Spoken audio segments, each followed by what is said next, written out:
राष्ट्रवादी अजित पवार गटाच्या महिला आघाडी कार्याध्यक्षा सुवर्णाताई झाडे यांच्या वाढदिवसाच्या अभिष्टचिंतनपर जनता राज्य न्यूज चॅनलचा विशेष वृत्तांत पाहूयात।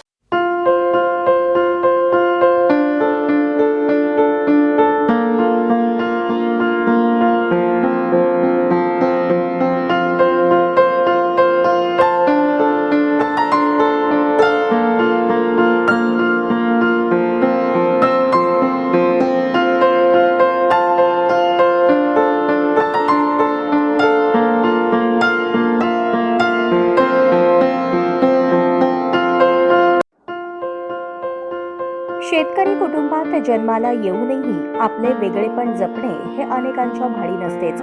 कोणाला परिस्थिती आडवी येते तर कोणाला आपल्यातील जाणवणाऱ्या कमीपणामुळे आपल्या वैयक्तिक विकासावर आघात होऊन आपण मोठे होऊ शकत नाही। पण उत्तर सोलापूर तालुक्यातील छोट्याशा गावात जन्माला आलेल्या सुवर्णाताई झाडे या सर्वांना अपवाद ठरले आहेत आणि त्यांनी आपल्या प्रगतीचा वेलू गगनाला नेल्याचे आपण पाहत आहातच। कसेबसे इयत्ता 12वी पर्यंतचे शिक्षण घेऊन त्यांना पुढील उच्च शिक्षणाची वाटही लगेच मिळू शकली नव्हती। 12वी नंतर आई वडिलांनी आपल्या जबाबदारीतून मुक्त होण्याचा निर्णय घेत अवघ्या 16व्या वर्षी लग्न करून देत त्यांनी आपली जबाबदारी पार पाडली।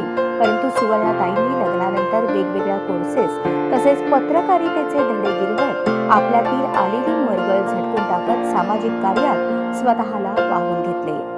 जन्म खेडेगावातील असला तरी सासर मिळाले होते मुंबईचे, त्यामुळे त्यांना जुळवून घेणे तसे अवघडच गेले। परंतु मुंबईमध्ये राहून त्यांनी सामाजिक कार्याचा श्री गणेशा 2004 साली केला। त्यावेळी त्यांनी त्या ठिकाणी महिला बचत गट तसेच महिला मंडळ स्थापन करत वंचित तसेच निराधार महिलांना सक्षम केले। त्यांना आपल्या पायावर उभे राहण्यासाठी बळ दिले। बचत गटाचे काम करत असताना साधारणपणे 2004-2005 दरम्यान राष्ट्रवादीचे माजी गृहमंत्री कैलासवासी R.R. पाटील यांची मुंबईमध्ये झालेल्या सभेला प्रभावित होऊन तेव्हापासून त्यांनी राष्ट्रवादीचा झेंडा हाती घेतला। तो आस्थादायक राष्ट्रवादी पक्षाची पदे भूषवीत पक्षासाठी त्या कार्य करत आल्या आहेत। दरम्यान कोरोनाच्या महामारीत त्या मुंबईवरून सोलापूरला परतल्या, परंतु या ठिकाणीही त्यांना सामाजिक कार्य बसू देत नव्हते। गावातील आणि शहरी भागातील तफावत त्यांनी उघड्या डोळ्यांनी पाहिली होती। ग्रामीण भागातील महिलांचे प्रश्न, वंचित तसेच निराधार मुलामुलींच्या अडीअडचणी पाहून त्यांनी सासरी म्हणजेच मुंबईला न जाण्याचा निर्णय घेतला व त्यांनी आपली जन्मभूमी असलेल्या मार्डी या ठिकाणी राहून महिला सक्षमीकरणासाठी स्वतःला वाहून घेतले।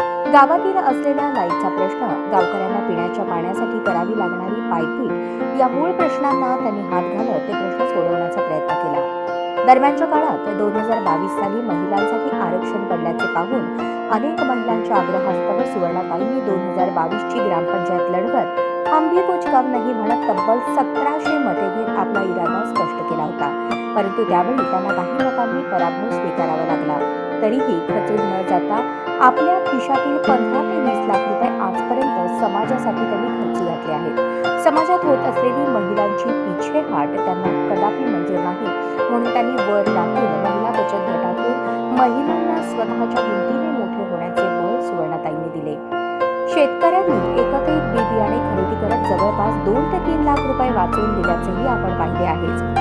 सेंद्रिय शेतीचे फायदे कसे होतात तसेच सेंद्रिय शेतीने जमिनीचा पोत कसा सांभाळला जाऊ शकतो याबाबत त्यांनी गावातील शेतकऱ्यांमध्ये जनजागृती करत शेतकऱ्यांसाठीही आपले कार्य सुरू ठेवले आहे। अशा सर्वव्यापी व्यक्तिमत्वास जनता राज्य न्यूज चॅनल परिवाराकडून वाढदिवसाच्या लाख शुभेच्छा।